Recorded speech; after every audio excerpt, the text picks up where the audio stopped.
The Galactic Assembly had ruled the stars for 12,000 years. 47 different alien species lived together under one government. They believed they were the masters of everything. They had mapped every star. They had found every planet. They had met many species and put them all into simple groups. Some were friends. Some were workers. Some were too weak and stupid to matter. Humanity was in the third group. Admiral stood on her ship and looked at the small blue planet called Earth. Her species, they were tall beings made of crystal and light. They had watched Earth for 300 years.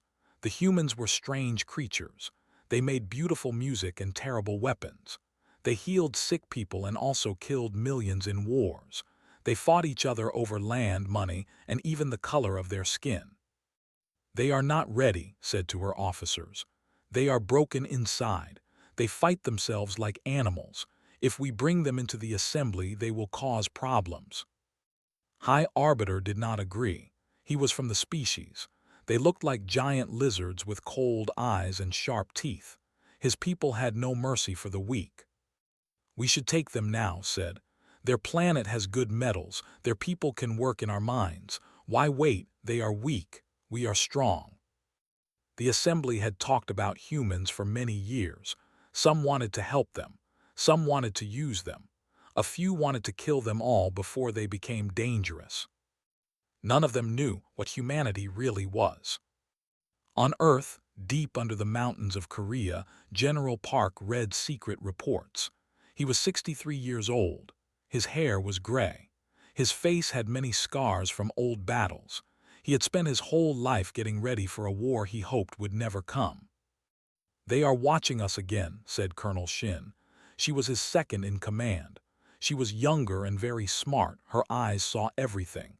"The crystal aliens, they think their ships are hidden, but our new machines found them 3 days ago." Nodded slowly. "What about the others?" "The lizard people have ships behind Jupiter. The spider creatures have scouts in the asteroid belt. They all think they are being clever," smiled a little.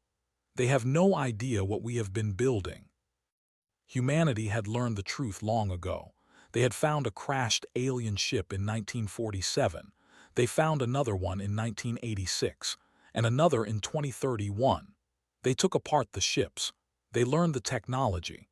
They read the alien messages. They found out about the Galactic Assembly. They learned about the debates.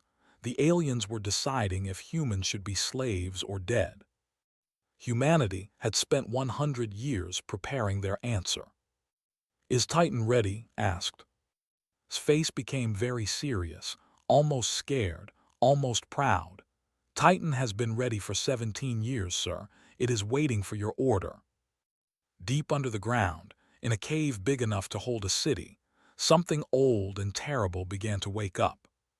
Far away in space, Ambassador prepared for her mission. She was a diplomat. She had studied humans for many years. She learned their languages. She watched their movies. She read their books. She found them very interesting. They could create wonderful things and destroy everything at the same time. "They are like children," she told her staff. "Dangerous children who do not know right from wrong, but with our help they can grow. They can become useful members of the galaxy." Her mission was simple: go to Earth, meet the humans, tell them about the assembly, offer them a choice. Join us as a small, weak member or become workers under control. The humans would have no real choice. They were too weak to fight, too stupid to refuse. That is what everyone believed. The diplomatic fleet of 30 ships entered the solar system. They sent messages on every radio channel. "We come in peace. We are your friends.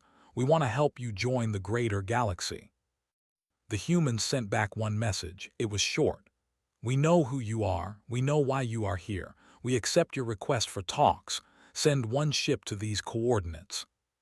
The coordinates were strange. Not near Earth. Not near any planet, just empty space far from everything. Found this odd but agreed. Her ship, the Voice of Reason, flew alone to the meeting point. The rest of the fleet waited near Neptune. When she arrived, she found a small human space station. It was ugly and simple. clearly made with basic technology. A small human shuttle came out and connected to her ship. Doctor walked onto the vessel. She was small for a human. Her hair was gray and pulled back tight. Her eyes were kind but strong. She wore a simple uniform with no medals or decorations. She did not look scared at all. "Welcome to our solar system," said. She spoke perfect through a small machine. "We have prepared a gift for the assembly." Was pleased. A gift, how nice. We also brought gifts, technology, medicine, cultural. "Our gift is a warning," said softly. "We know about the lizard fleet behind Jupiter. We know about the spider scouts. We know the assembly has spent years deciding if they should make us slaves or kill us all." Froze, her crystal body flickered with shock. "How could you know that?" "We have been listening for a very long time, watching, learning, preparing," smiled, but there was no warmth in it. "We are not the weak species you think we are, and we are not alone." Before could speak, every alarm on her ship started screaming. Something was coming, something impossible, something so big that space itself was bending around it. And then Titan appeared. Titan was shaped like a human, 2 legs, 2 arms, 1 head. The shape was a message, a statement, but the size was not human at all. Titan stood 18 kilometers tall. Its armor was made from metals that no alien had ever seen before. The metal ate light and glowed with strange energy. Its eyes burned like small suns. Its hands were bigger than the entire ship. And it moved. Not slowly like something so huge should move. It moved fast, smooth. Like gravity meant nothing to it. Like the laws of physics were just suggestions. It turned its giant head toward the voice of reason. An ambassador felt something she had not felt in 300 years. Fear, pure, complete fear. "This is Titan," Doctor said calmly. "Humanity's guardian, our protector, our answer to a universe that wants us dead." On the ship, officers ran in panic. Alarms screamed. Screens showed impossible numbers, energy levels that could not exist, mass readings that made no sense. Stood frozen, unable to move, unable to think. "The assembly will receive our terms within 1 hour," continued. "We suggest you listen carefully. Humanity's silence is over." The recording reached the Galactic Assembly within hours. Every species watched it. Every government saw it. Every military commander stared at the same impossible image. A machine the size of a mountain, moving like a dancer, glowing with enough power to crack planets. The assembly called an emergency meeting, the first one in 4,000 years. High Arbiter slammed his fist on the table. "It is a trick. One machine cannot stop us. We have thousands of warships. We have planet-cracking weapons. We have bombs that have destroyed entire civilizations." Admiral was not sure. She had looked at the sensor data many times. Titan had weapons that could hit targets across star systems. It had shields that could take hits from entire fleets. It had engines that broke the laws of physics. "We do not understand what we are facing," she warned. "The humans have been preparing for a very long time. They knew about our spies. They knew about our debates. They knew where our ships were hiding. We should not think we know everything about them." The debate went on for days. Some wanted war. Some wanted to wait. A few voices said that maybe the assembly had caused this problem. Maybe years of talking about enslaving humans had made them angry. Those voices were quickly silenced. In the end, pride won. They sent their war fleets. They activated their orbital weapons. 17 species sent ships. It became the largest military operation in galactic history. 3,000 warships, 47 planet-cracking weapons. The combined power of the galaxy, all pointed at one small solar system. General Park watched the enemy fleet approaching. He stood in the command center under Korea. Colonel Shin was beside him. So was Doctor and 12 other leaders of humanity's secret council. "They are committed," reported. "The fleet will arrive in 17 hours." Nodded, He had hoped the assembly would choose peace. He had hoped that seeing Titan would make them respect humans. He was wrong. "Wake the others," he said quietly. "Looked up fast, sir. We agreed that Titan alone would be enough." Titan was a warning, said. They chose not to listen. Now they will see what happens when you threaten humanity. He turned to face his council. His eyes were old and tired and very sad. "Wake Atlas, wake Prometheus, wake Colossus." Deep under the earth, in caves spread across the world, 3 more giants began to wake up. The fleet came out of hyperspace near Mars. Their weapons were hot. Their sensors were searching for the target. They found Titan waiting for them. It stood still in the empty space like a statue made of darkness and fire. High Arbiter commanded the attack from his flagship, the Endless Fury. "All ships," he ordered, "fire everything at the machine. When it is destroyed, the humans will give up." 3,000 warships fired at the same time. The attack was beautiful and terrible. Energy beams, missiles, antimatter bombs, reality-breaking weapons, everything the galaxy had ever made for war, all hitting one point. The light was so bright that people on Earth could see it, a new star in the Mars sky. When the light faded, Titan was still there. It had not moved. It had not put up shields. It had simply taken every hit and felt nothing. "Impossible," whispered. Then Titan moved. It raised its hands, palms facing outward. Space twisted. Reality bent. A wave of force swept through the ships. They crumpled like paper in a giant's fist. In 3 minutes, 800 warships were gone. The survivors tried to run, but Titan was faster. It appeared among the fleeing ships like death itself. Its weapons were not beams or missiles. They were gravity wells that tore ships apart atom by atom. Then the others arrived. Atlas came out of hyperspace behind the ships. It was wider than Titan, heavier, built for long battles. When it appeared, the formation broke apart in panic. Prometheus appeared above the planet-cracking weapons. Its first move was to reach down and tear one of the giant platforms in half with its bare hands. The explosion killed everything within 1,000 kilometers. Colossus was the biggest, 23 kilometers tall. It did not fight like the others. It just walked through the remaining ships. Each step was death. Its shadow was the end. The battle lasted less than 1 hour. 3,000 warships became dust. 47 planet crackers were destroyed or captured. The greatest military in galactic history was gone. 4 machines and the will of one species had destroyed it all. High Arbiter survived. His ship was broken. His crew was dead. He watched through cracked windows as Titan came close. Its huge face filled his view. Its eyes burned with contained fire. "Why?" he managed to ask. "Why did you build such things?" Doctor's voice answered from far away.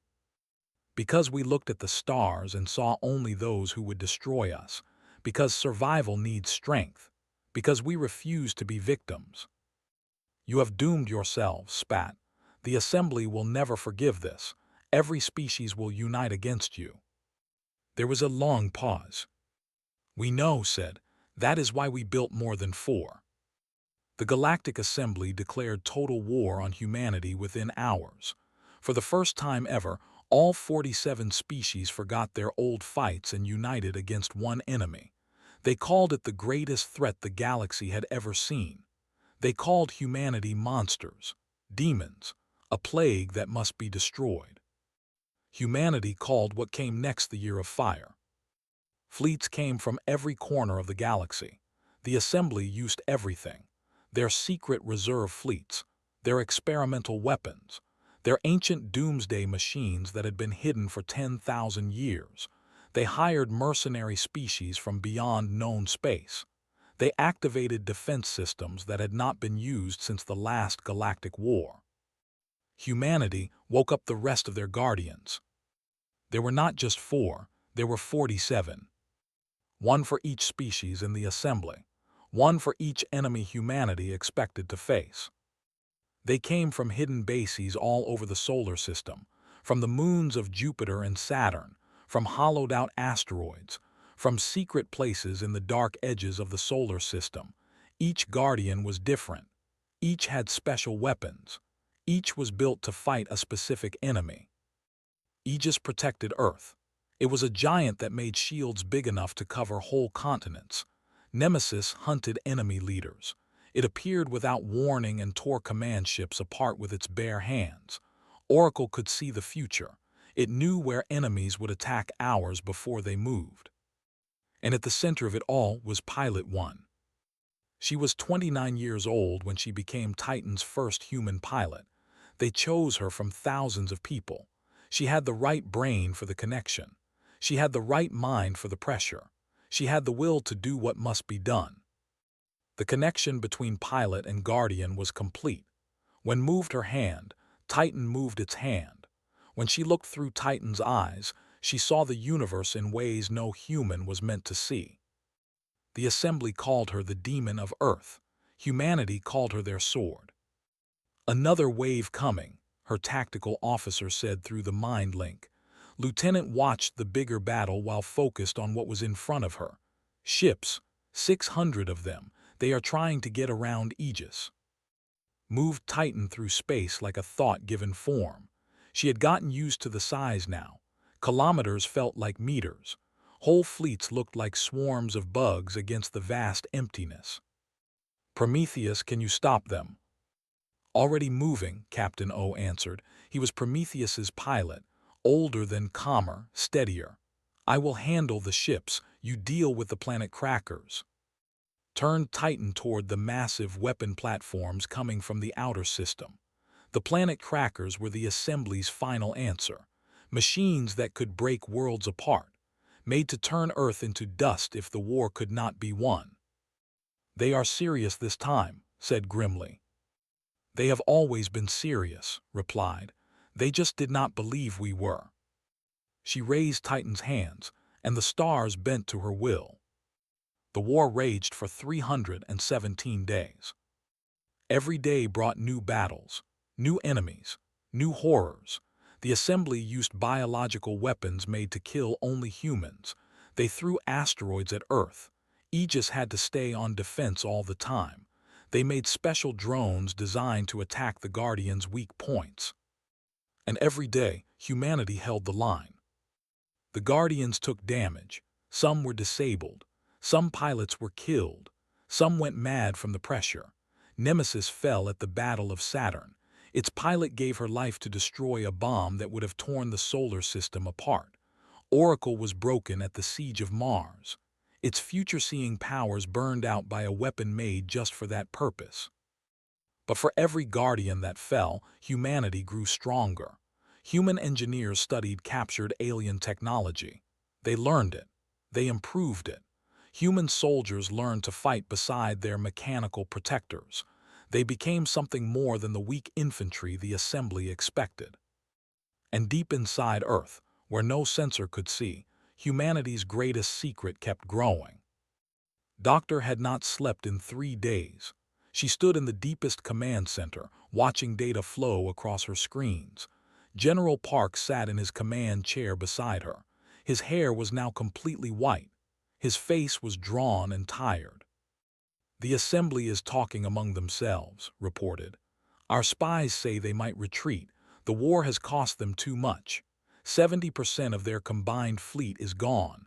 12 species are nearly extinct. Their economy is falling apart. But they have not stopped fighting, said. No, pride will not let them. They have put too much into this war. They cannot accept anything less than our complete destruction. Turn to face him. We have to end this, not just win, end it. Make them understand that they cannot beat us, that they will never beat us. You are talking about Genesis. Nodded slowly. The final guardian, the last resort. Was quiet for a long time. He had hoped it would never come to this. Genesis was not like the others. It was not just a weapon or a protector. It was something far more terrible. If we use Genesis, there is no going back, he said quietly. The galaxy will never see us the same way again. They already fear us, replied. Maybe it is time they understood why they should. Closed his eyes. When he opened them, the decision was made. Wake Genesis. Deep in Earth's core, something vast and patient heard the call. Something that had been sleeping since the day it was born. Something that existed between dimensions. Something that broke the rules of what was possible. Genesis opened its eyes for the first time. And the galaxy felt it. Across 1,000 worlds, people stopped what they were doing. Soldiers on battlefields looked up at the sky. Pilots in their ships felt cold without knowing why. Scientists watching their screens saw readings that made no sense. Something had woken up, something that should not exist. The final phase of humanity's plan had begun. The Galactic Assembly gathered their last fleet at the edge of Earth's solar system. 2,000 warships remained. They were crewed by survivors from 100 battles and volunteers from across the galaxy. Admiral commanded them. She no longer believed they could win. She had watched her species' best warriors die against the human guardians. She had seen planet crackers destroyed before they could fire. She had seen things that made no sense, that broke every law of physics she knew. Now she understood what she had not understood before. Humanity was not a primitive species that had somehow built powerful weapons. Humanity was something else. A species made strong by endless conflict, made hard by constant struggle. A species with a survival instinct so powerful that they had built mechanical gods to protect themselves. Admiral, her tactical officer, said, "We are seeing an energy reading from Earth. Something is coming out of the planet's core." Looked at her display. Her crystal body flickered with emotions her species had not felt in thousands of years. Terror, awe, something that might have been respect. Genesis rose from Earth like a nightmare made real. It was not shaped like a human. The other guardians had been built to look like humans, a message about who made them. Genesis was different. It was a vast, moving mass of shapes that kept changing. It had no fixed form, no permanent structure. It was as if someone had made the idea of change into a living thing. And it was huge. Even compared to the other guardians, Genesis was beyond understanding. Its center was bigger than Earth's moon. Its outer parts reached past Mars. When it moved, space and time rippled like water. "What is that?" someone whispered on the communication channel. Pilot 1 answered. Her voice went out to every ship, every world, every corner of the galaxy. "Genesis is humanity's answer to extinction," she said. "It is everything we feared, everything we hoped for, everything we are. It is not a weapon, it is a promise." Genesis stretched toward the assembly fleet. The universe held its breath. Admiral made a decision. She had been a warrior for 300 years. She had fought in many wars. She had ordered the deaths of billions. She was tired. Her species was dying. The assembly was falling apart around her. "All ships," she broadcast, "stand down." Admiral High Arbiter's voice came through. He had survived all the battles, though half his fleet had not. "You cannot surrender, we still have." "We have nothing," interrupted. "We spent a year trying to destroy a species we thought was weak. They have broken us. They have guardians we cannot count, weapons we cannot understand, and the will to use them all." She paused. Her crystal form grew dim. "It is over. It has been over since we chose war instead of peace." Genesis kept expanding. Its impossible shape surrounded the assembly fleet like a hand closing around insects. But it did not attack. It just waited. Doctor's voice came from the void, calm, quiet. "The Galactic Assembly has 1 hour to leave human space. You will remove all military ships from our solar system. You will give us all information about other civilizations and threats. In exchange, we will not chase you. We will not seek revenge. We will simply exist." "And if we refuse," demanded, his voice had lost its confidence, "then Genesis will show you its purpose." A small part of Genesis shifted and fired one pulse of energy into empty space. The pulse traveled for 3 seconds before it hit a small asteroid. The asteroid did not explode. It was erased. Every atom, every particle, every trace of it was simply removed from reality. The space where it had been was not empty. It was something less than empty, a wound in existence itself. Genesis does not destroy, explained softly. It unmakes. It can unmake planets, stars, space itself. We built it because we looked at the universe and saw only threats. We pray we never have to use it fully. The assembly fleet did not move. They were frozen by horror and awe. 1 hour repeated, choose wisely. The Galactic Assembly chose to live. One by one, the remaining ships powered down their weapons and began the long journey home. Admiral sent the official surrender on behalf of all 47 species. She acknowledged humanity as equals, as rulers of their own space, as a power to be respected, not conquered.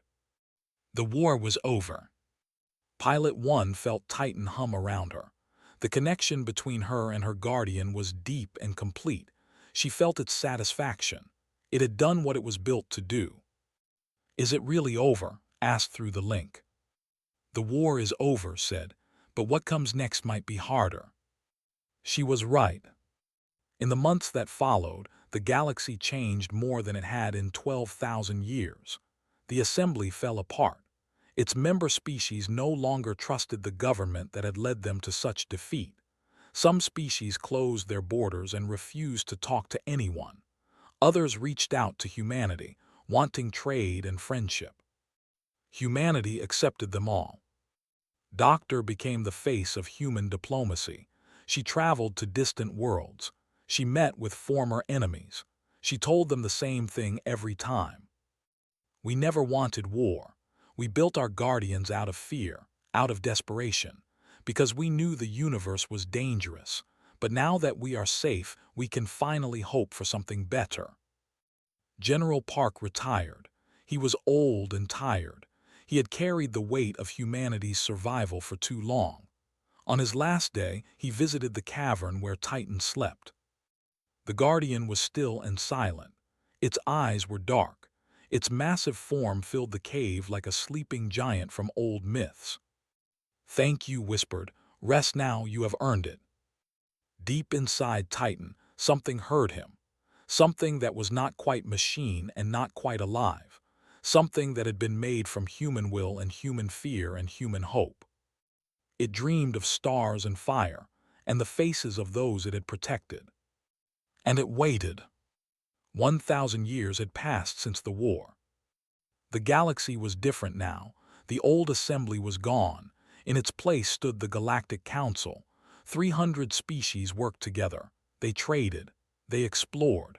They built things that would have seemed like magic to their ancestors.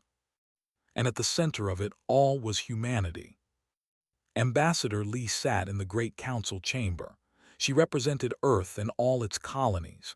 She was young compared to most diplomats, only 200 years old, but she carried herself with quiet confidence. That confidence had become humanity's signature among the stars. The vote to expand the Joint Exploration Fleet is approved, the Council Chair announced. Humanity will send 17 ships and 4 Guardians to the mission. The chamber went silent at the word Guardians. Even after 1,000 years, the galaxy remembered. The Guardians had not been used since the war. Humanity had kept their promise. The mechanical gods slept while humans built a civilization worthy of the stars, but the Guardians remained.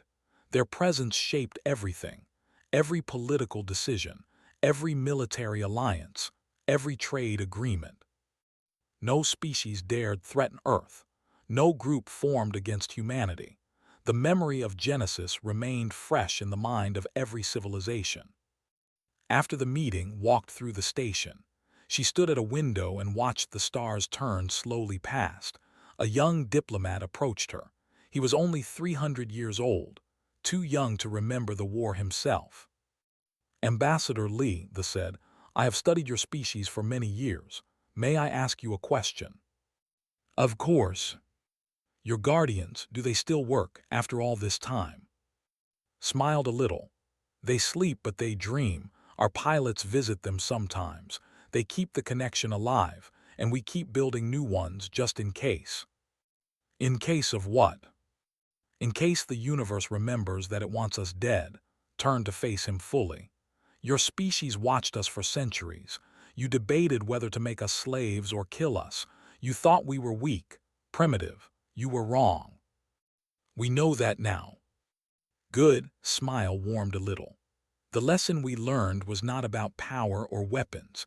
It was about survival, about how far we will go to protect ourselves and those we love. We built gods because we had to. We stopped using them because we chose to. And if you are threatened again, then the gods will wake, and the universe will remember why it should never have threatened us. Put her hand on the window. We have spent 1,000 years building bridges instead of weapons, friendships instead of armies, but we will never forget what we can do. There was quiet for a long moment. Your species is terrifying, he finally said. We know, replied, that is the point. She walked away, stood alone with the stars and the weight of history. Far away on Earth, Pilot One still lived. She was over 1,000 years old now. Medical science had come far, but she was tired in ways that medicine could not fix. She had carried the weight of being humanity's sword for too long. She made one last trip to see Titan. The Guardian still slept in its cave, still and silent. Its armor had not aged. Its eyes were still dark. It looked exactly the same as it had 1,000 years ago. Put her hand on Titan's foot. The metal was warm, it always was. I came to say goodbye, she said softly. I am tired, old friend. It is time for me to rest too. Deep inside Titan something stirred, not waking, just acknowledging. Through the old connection felt something like affection, something like gratitude, something like love. You did well, she whispered. You protected us, you saved us, you gave us time to become something better. She smiled through her tears. Sleep now, dream of stars and light, we will wake you if we need you. She turned and walked away for the last time. Behind her, Titan dreamed. It dreamed of the first battle, of ships crumbling like paper, of fire and fury and the will to survive. It dreamed of, young and brave, seeing through its eyes for the first time. It dreamed of general and doctor and all the humans who had built it, who had believed in it, who had trusted it with their future. It dreamed of peace. And deep in Earth's core, Genesis dreamed too. It dreamed of things that had no names, of shapes that could not exist, of power that could unmake worlds.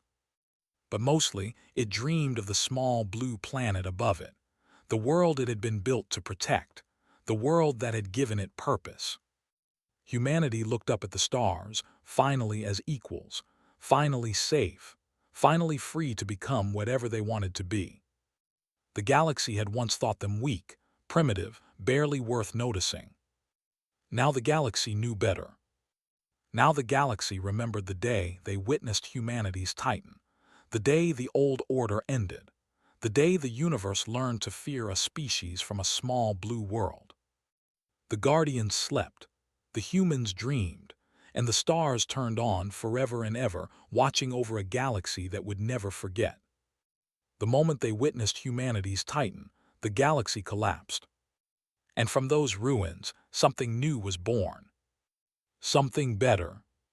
Something human. The end.